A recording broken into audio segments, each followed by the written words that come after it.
শ্রমিকদের চাকরিচ্যুত করছেন, শ্রমিকের মজুরি কর্তন করছেন। কোন শ্রমিকের মজুরি কর্তন করা যাবে না। সকল শ্রমিকের পূর্ণ মজুরি নিশ্চিত করতে হবে, প্রদান করতে হবে।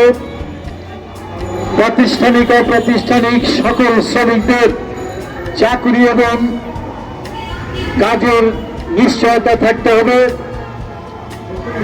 আমরা আজকের কর্মসূচি থেকে আমরা বলতে চাই, দীর্ঘদিন বাংলাদেশের শ্রমিক কর্মচারীদের পক্ষ থেকে যে দাবি আমরা করে আসছি,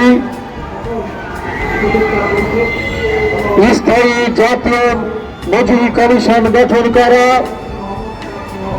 এবং মানবিক জীবনযাপন উপযোগী